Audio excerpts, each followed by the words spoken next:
Going in the Wayback Machine all the way to the year 2024 and year two breakouts. Rookies last year, going into year two. Who's ready to break out in the 2025 season from last year's NFL draft? Coming up on today's Peacock and Williamson.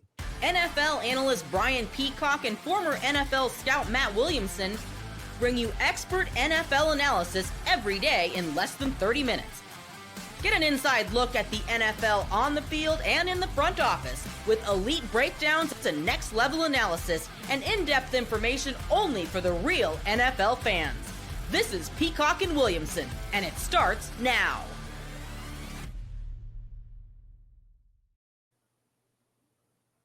Welcome to the Peacock and Williamson NFL Show. Brian Peacock alongside Matt Williamson at BD Peacock at Williamson NFL. Thanks everybody for hanging out with us every single day. Our everydayers out there here on the Locked On Podcast Network, your team every day. It is what we do, even in the off season. So make sure you are all subscribed up anywhere you listen to your podcasts on YouTube. And while you're at YouTube, say hi, hit the thumbs up, let us know you're here, and drop a comment or a question for this week's mailbag episode. And I want to hear your year two breakout players, maybe some deep sleepers that we don't talk about on today's show for your favorite team.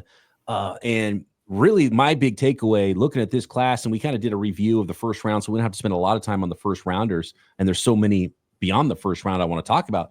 This draft class was straight up stacked. I'm more excited to talk about the second round. Like there are a lot of really good longtime NFL players that were drafted in the second round last year. Yeah. And obviously I think this draft class is going to go down as one of the better ones we can remember. And there's some highlights to it. Obviously, there was great receivers. We knew that coming in, and that held true all the way through, like the Lad McConkeys and guys he got deeper into the early second round, let alone the top of the draft guys. A rare class for offensive tackles, which is a really hard position to find. And they pretty much all look promising as well.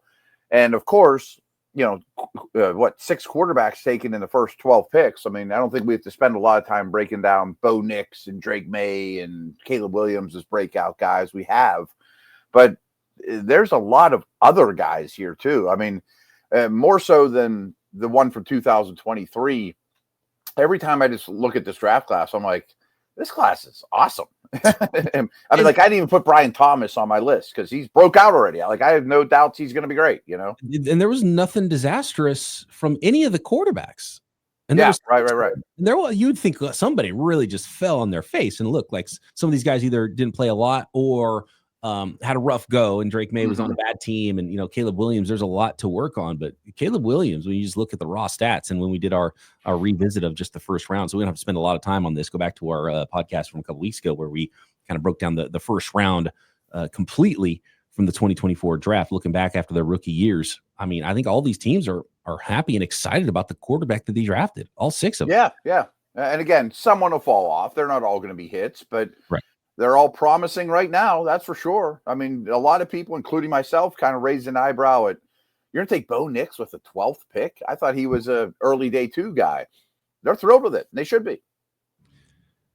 So Caleb Williams, Drake May, Michael Penix, JJ McCarthy, Bo Nix. I think you have to put all 5 of those players, those quarterbacks, on the breakout player list. And the only one was Jayden Daniels because he already broke out. So maybe, if anything, you might be projecting, the plexiglass principle, right, for Washington. I've heard a lot of people say, maybe take the under on win totals for Washington this year, just because they grew so much in 1 year that leap might not happen again the same way. It might be a little plateau for Washington, and I can buy that. But I mean, no stock is higher for young quarterbacks in the NFL than Jayden Daniels right now. 100%. If those other 5, if there was one you said would break out most, my pick would be Drake May. Do you have a different choice?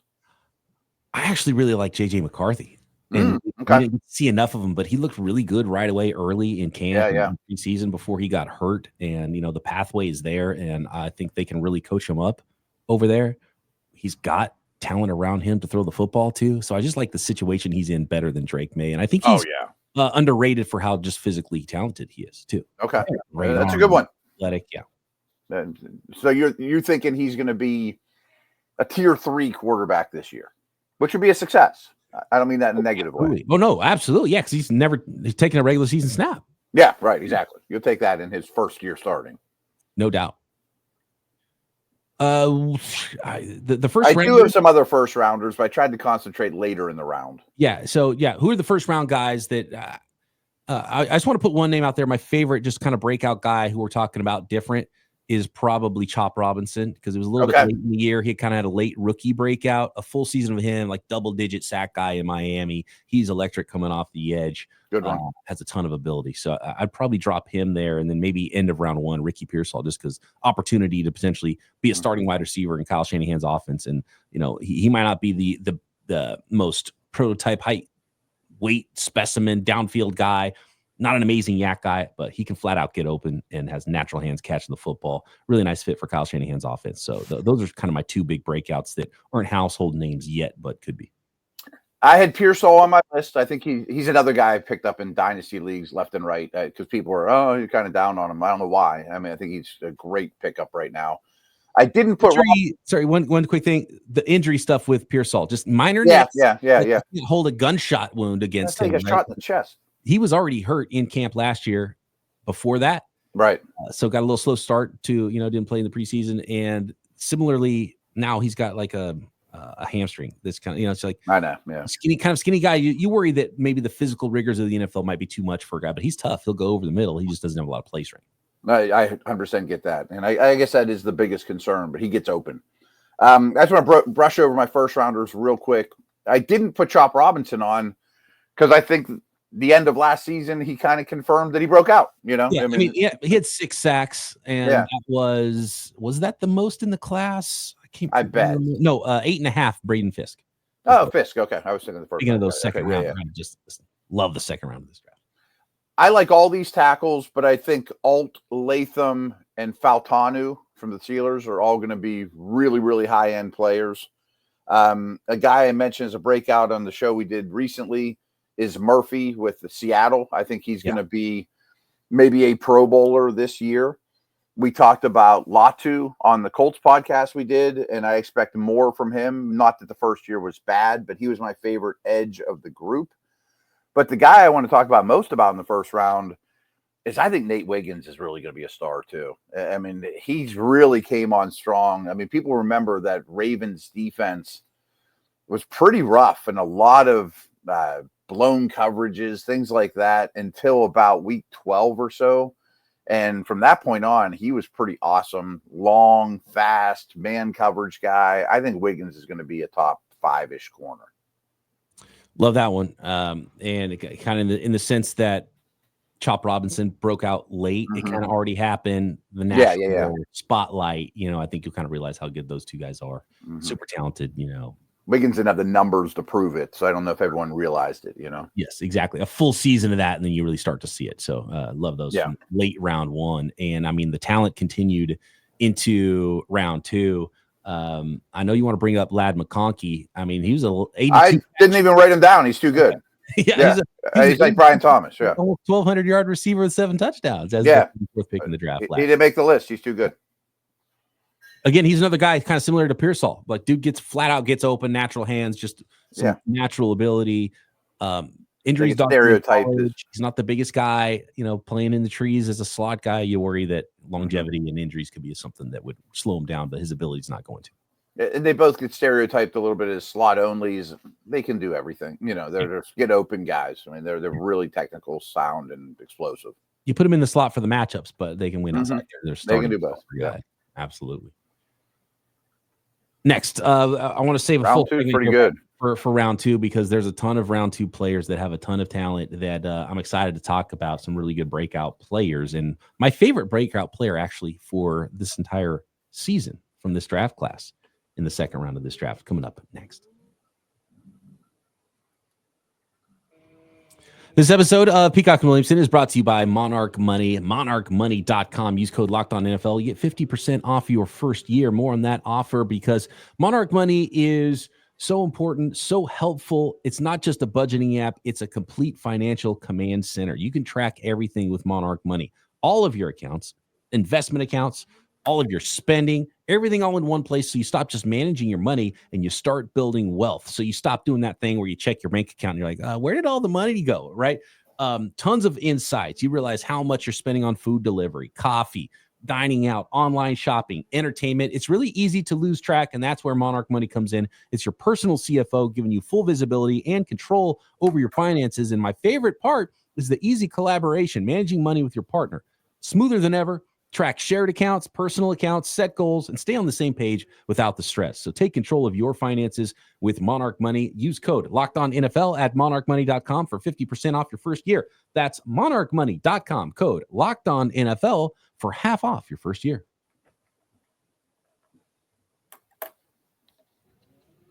So taking a look at round 2, and the first name I want to drop here in round 2, it's my favorite breakout player. I talked with Peter Bukowski of Locked On Packers, and he dropped 2 names on me. One of the names he dropped was the name I already had on the list. Potential stardom here for Packers second-round linebacker Edgerrin Cooper. 100%. He was. So I'm going to take one step back first. There was, because we mentioned McConkey. There were 6 names in the second round I didn't put on the list because I thought they were too good and already broke out. McConkey, Sweat with the Titans, Fisk, Cooper DeJean, obviously, Saintsville, and the center for the Steelers, Frazier. Like, all those guys to me are over the hump. They're high-end starters for their respective positions. That just shows how good the second round was. You'd have 6 guys already that already broke out. But Cooper was my favorite name other than those, of stardom potential. Yeah, a guy that has everything in this modern era of the NFL where you're talking about him being potentially, one of the best linebackers in the league type of guy. Yeah. Tons of range. He played almost like Warner. He played kind of a weird position in college, too. He was kind of an overhang guy, At this point, that's all I'm drafting. Yeah. Right. Yeah. College teams put their best player. So give me your overhang, nickel, corner, safety, linebacker. I don't care what you want to call him. I'll draft that player from your football team. Brian Branch, DeJean, whether it's a linebacker, I guess they just attack the RPOs.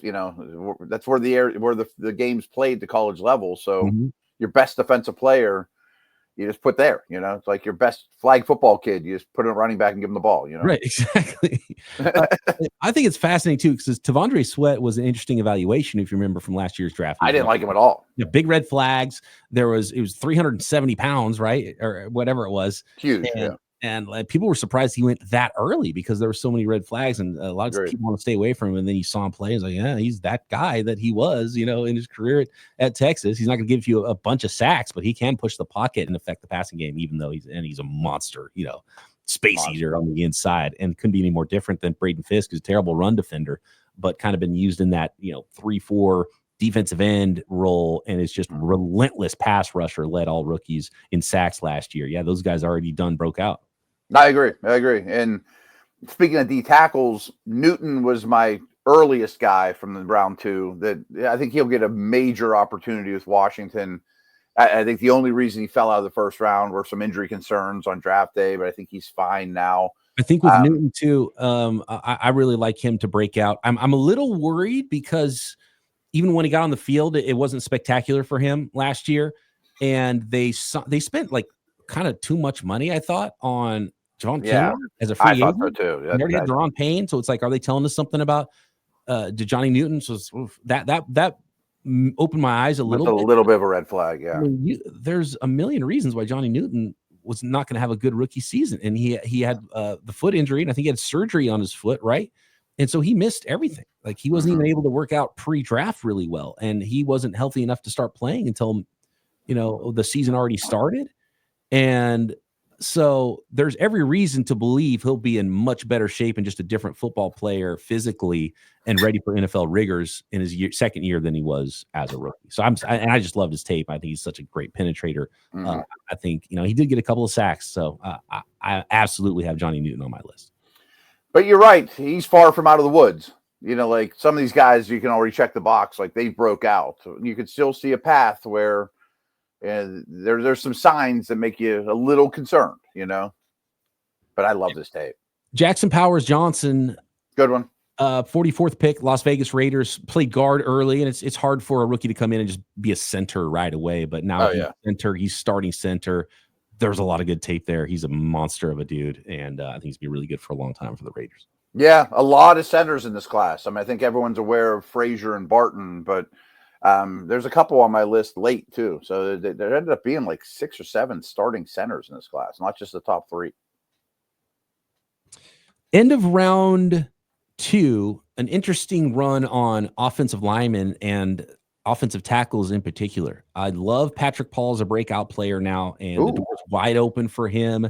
He was a guy that was a little raw. He needed some, work on hand placement and some other things, but he has vines for arms. He's so big and he's athletic at his size. And Miami obviously loved him, drafted him 55 overall in round 2. Yeah. And he's going to be the starting left tackle, I think, for the Miami Dolphins this year. So Patrick Paul's a big one for me.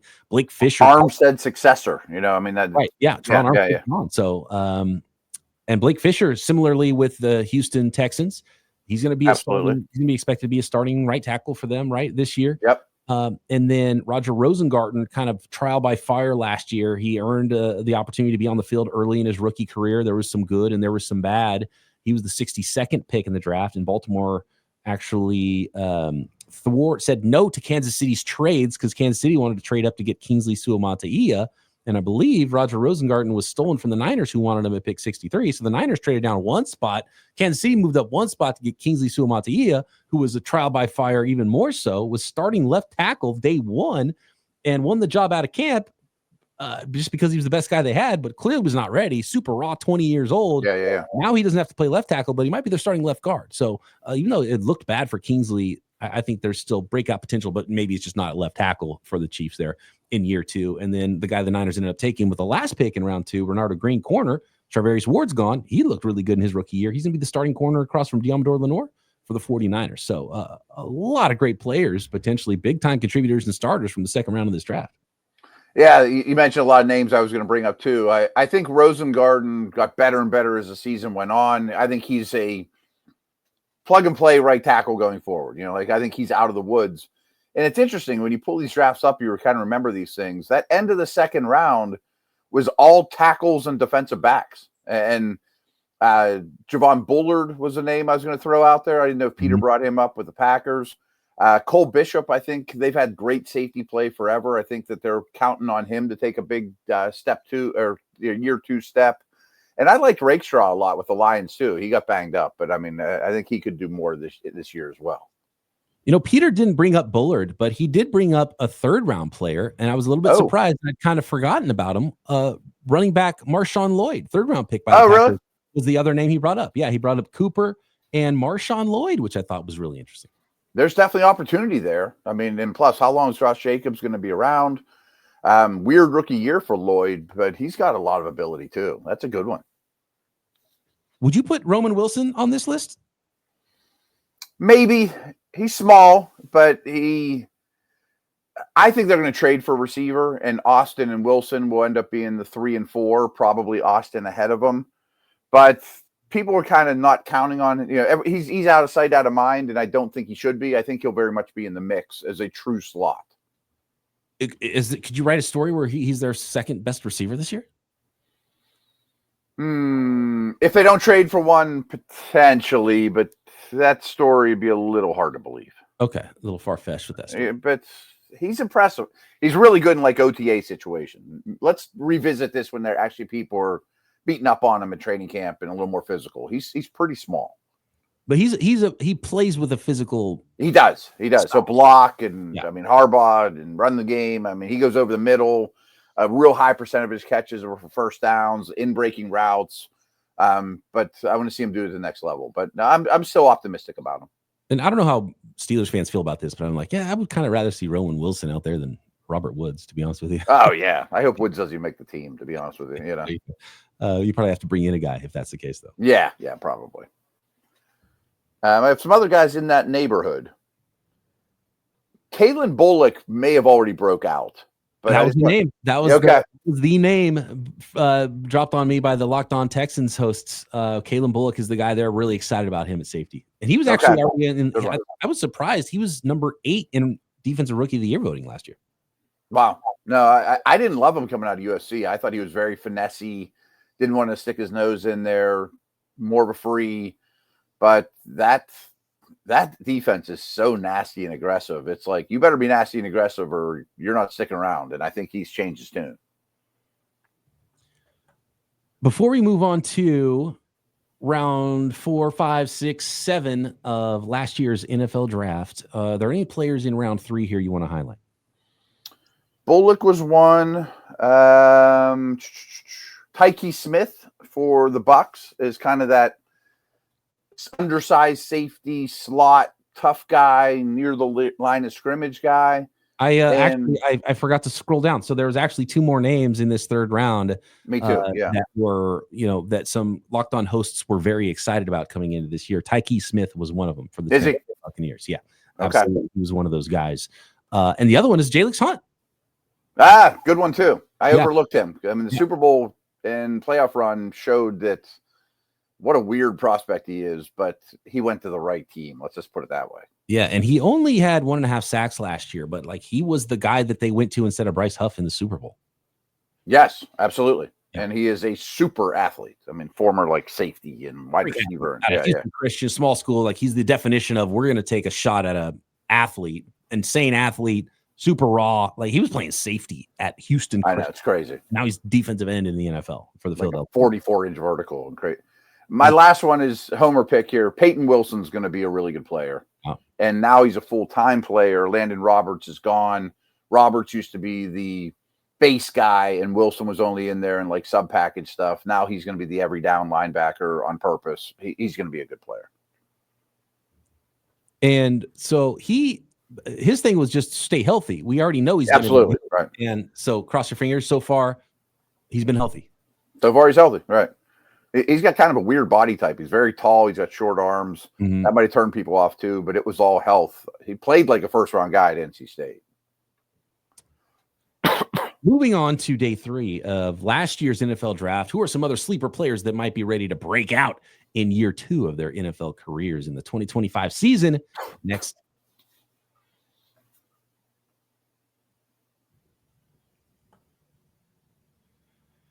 All right, let's get into day 3. I got a name that was given to me that was not going to be on my list if we go all the way down to round 5, and Jarvis Brownlee. Really? Okay, I liked him. Back out of Louisville for the Tennessee Titans, and I think the Titans are one of those teams where there's going to be a lot of opportunities for a lot of breakout in a rebuilding roster. And second-year defensive back Jarvis Brownlee looks like he's going to be one of those, according to Tyler Rowland, the host of Locked On Titans. Good one. And they could use it. Again, that's a great roster for young guys to get involved, no doubt. Who else you like from day 3? Again, I just did this just based off of draft order. And my first 2 names happen to both be tight ends. The first guy picked on day 3, Jatavian Sanders. I didn't love him coming out of school, but I do think he's going to be a weapon, their 4th guy. I mean, they got a lot of receivers all of a sudden in Carolina. And I don't know if Fant is going to stick with the Seahawks. He could be one of these guys that gets cut. A.J. Barner, I think, is a high-quality player too. Interesting. That is a good one. That's an interesting name there. You know what? I just dawned on me. I didn't talk about him, and I know you don't want to go full homer mode here, but Zach Frazier, second-round center for the Steelers, has been a stud already, and the metrics love him. I think PFF had him as the second best center in the NFL or something crazy like that. I think he's top 3-ish.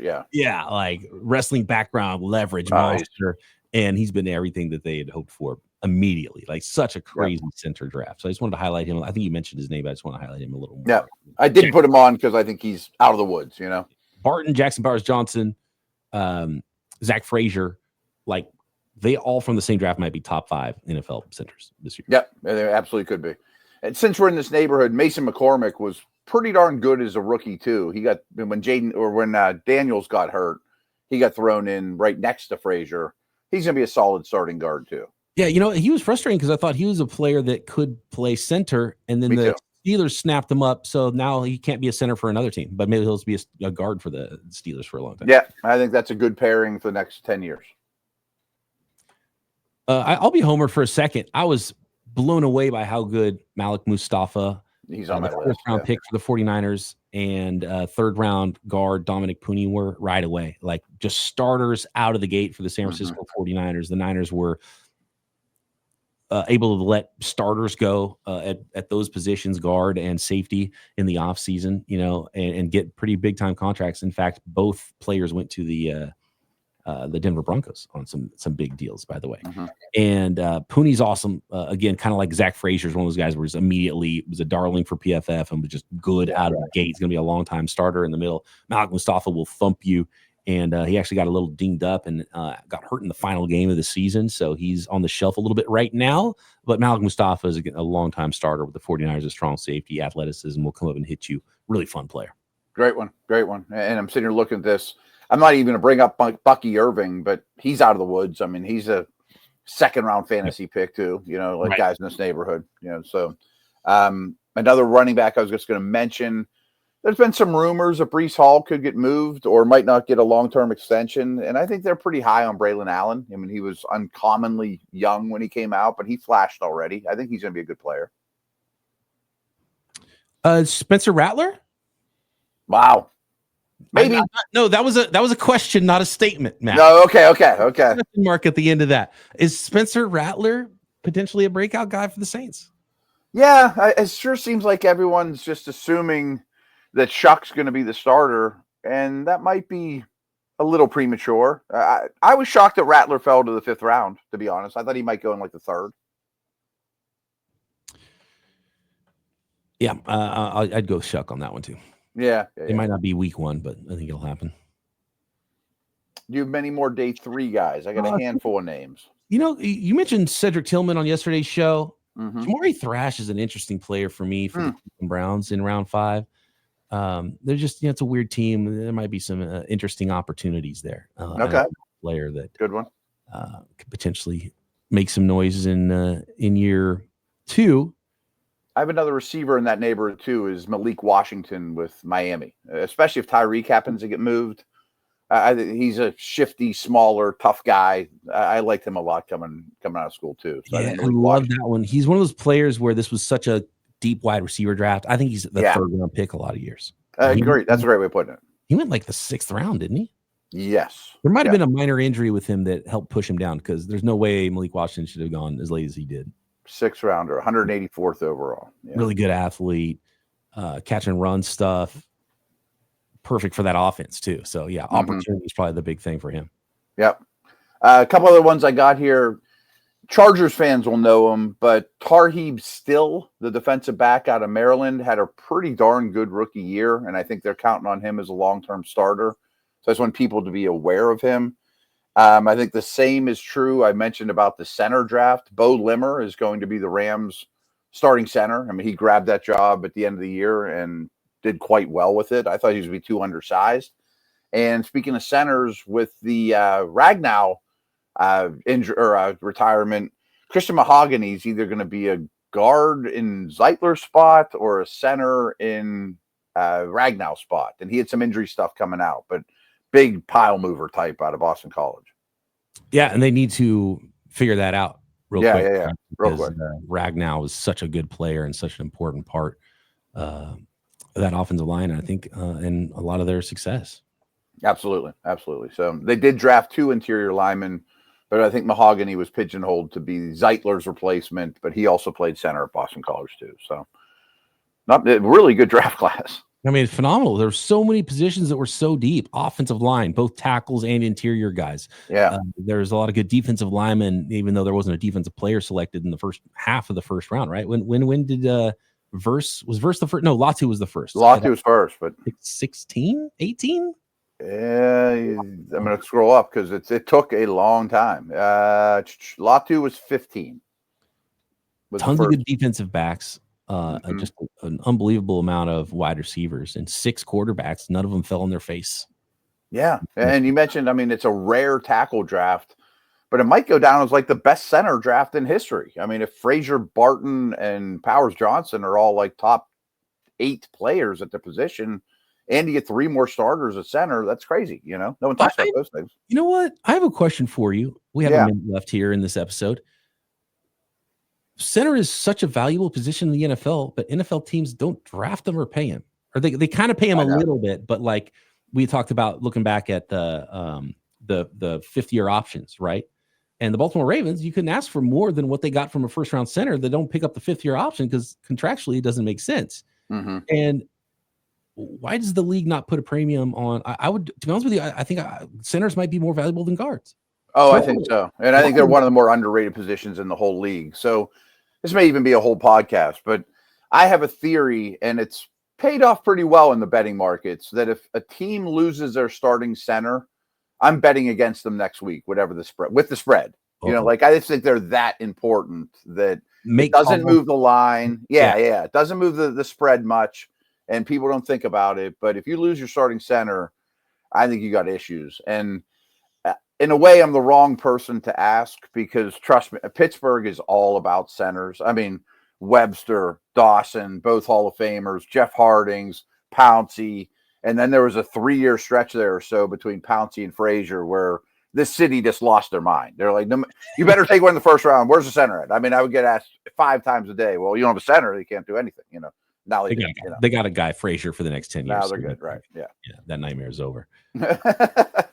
So basically what you're telling me is take the under on Detroit Lions win totals without Frank Ragnow this year. Maybe. I mean, it's going to be an adjustment, but I think on a week-to-week basis, it's a really hard thing to overcome. You lose a guy in week 12, week 13 is probably going to be ugly. All right, time to get out of here. I hope you guys couldn't hear the crane. There's some wild work going on here. Great timing next door. Yeah, you got to do what you got to do. Trimming some of these massive redwoods here where I'm at in Northern California. So you got to keep that trim. Where the Ewoks are at, you said. Yeah, you might see an Ewok in my neighborhood occasionally. Get around at the right time. Thanks, everybody, for making us your first listen here on the Locked On Podcast Network, your team every day. Drop a comment for this week's mailbag on YouTube. Subscribe while you're there. Matt and I back tomorrow right here. Peacock and Williamson.